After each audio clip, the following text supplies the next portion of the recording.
sort of sense, a multiplicity of ideological systems to create something that is uniquely my own. And he's absolutely right, right? The only person that can do that is the sophist. The only person that has the intellectual integrity, and this is Nietzsche's words, that's not my words, that's verbatim his word, the intellectual integrity to make this move is the sophist.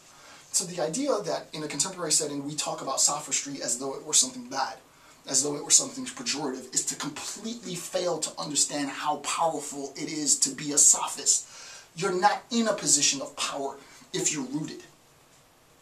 I'm the biggest sophist that I know. I've been a self-proclaimed sophist since 2004, right? It's not a bad thing. It's also not a bad thing to say that you're a relativist, right? Because we recognize that the real definition and assessment of relativism, according to Nietzsche, has to do with the assessment of the world through my body.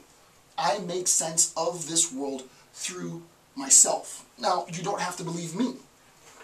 Here's the quote from Pythagoras. Pythagoras, obviously, sophist, probably the most famous sophist, and here's what he says verbatim. Man is the measure of all things. Of things that are, that they are. Of things that are not, that they are not. Man is the measure of all things. Of things that are, that they are. Of things that are not, that they are not. Right? In a very colloquial sense, you'd say, oh, well, what does that mean? You know, when I'm not looking at the chair's no longer there? When you're not looking at the chair, and no one's looking at the chair, Berkeley has this very bizarre argument where when I'm not looking at the chair and I leave the room and I come back, the reason why the chair is still there is because there is an omnipresent perceiver. That perceiver is God infinitely looking at the chair, maintaining... Well, no, you don't need that, right? Why don't you need to make that leap? Because we recognize that, and I'm jumping ahead here, but Plato's distinction of form, which I need to talk more about in a couple of minutes, is fundamentally undermined by his students Aristotle's refutation of Platonic forms. Form is matter. Form is function. Form is in this world. Form isn't in some world outside, you know, where the spirits dwell. No, form is function. This thing is a chair because it functions as a chair should function. Whether it had 2 legs or 3 legs or 10 legs or 4 legs, it's a chair because it functions as a chair. If it no longer functions as a chair, it loses, from a linguistic community sense, from a Saussurean sense, the right to be called a chair. Right? If I eat on it, I can't call it a chair anymore. Right? So the idea at a very complex level is the recognition that the sophist has the tools with which he or she can intellectually navigate against ideological dogmatism, because there is flexibility ideologically. They can navigate against cultural relativism, because there is a recognition of the plurality of cultural diversity globally. Can navigate against the equivocation of the method with which the sophist operates, and that method is one of relativism. It's not that I'm not detached. It's not that I'm not attached. It's that I am the measure, right? As Pythagoras said, man is the measure of all things, of things that are, that they are. Of things that are not, that they are not, right? Obviously, you can see that this was going to raise a problem, right? People are going to be like, oh, the pride of these people, the ego of these people, right? The idea that of things that are, that they are, so you're the reason why they're there? No, that's clearly not what's being said. What's being said is that our connection to this world is an epistemological connection to this world. We know that things exist because we have the capacity for knowledge. Remove the capacity for knowledge and we remove our ability to perceive any of this. Right? If you don't believe me, talk to any neuroscientists and ask them what the levels of understanding are for individuals who are catatonic. They'll tell you, we don't know how to assess that. How do you assess it? Right? The safest thing to do is to remain agnostic. I can't tell if they know and hear. I can't tell if they don't know and don't hear. We'll have to wait for them to wake up, and they'll have to give us their first-person account, which loses validity because there is no means of assessing while they're in that state. Right?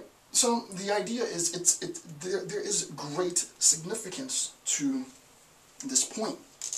What we see is the sophist becomes, as you see at the bottom of page 73, the sophist becomes really, from a conflict resolutionist standpoint, really the first facilitator, right?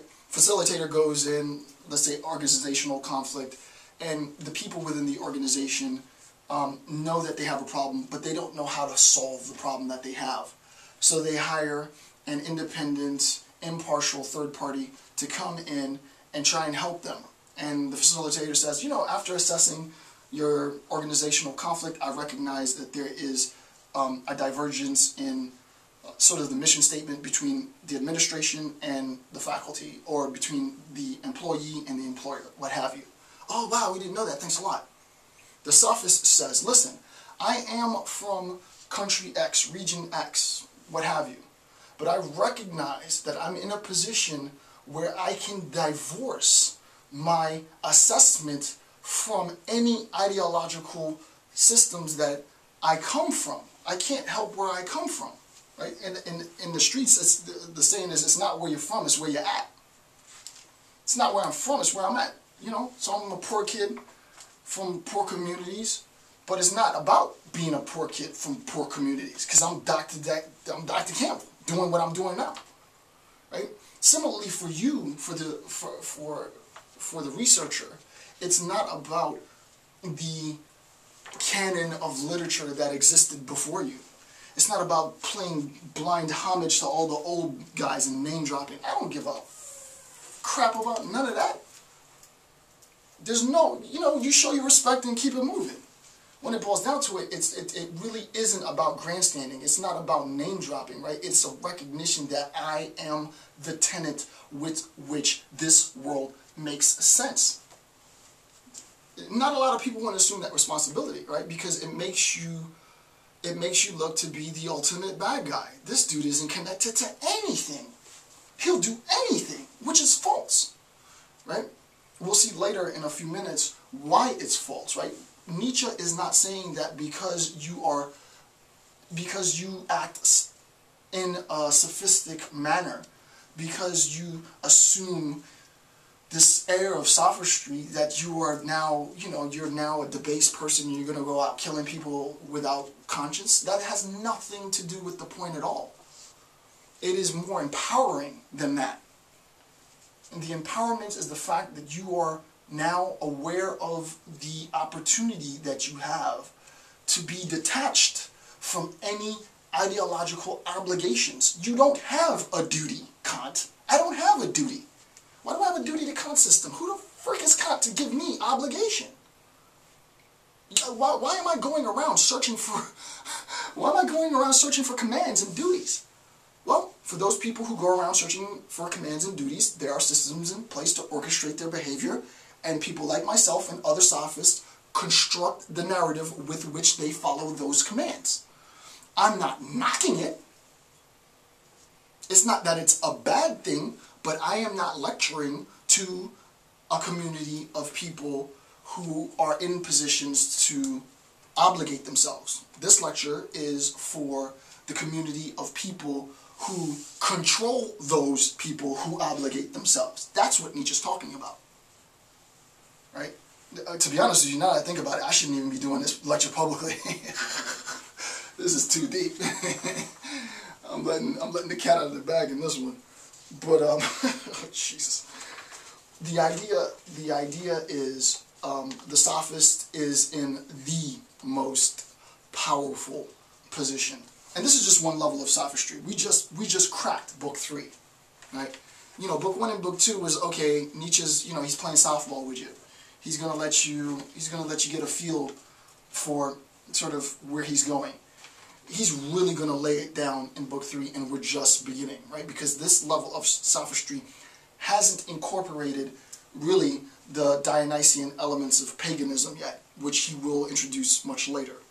We've gotten a taste of the Dionysian. We recognize that he is already, I think in 407 maybe, I don't remember off the top, but maybe note 407, he's already introduced the concept of the Dionysian against Christianity. What that is going to turn out to be is in addition to the role that the sophist plays, is going to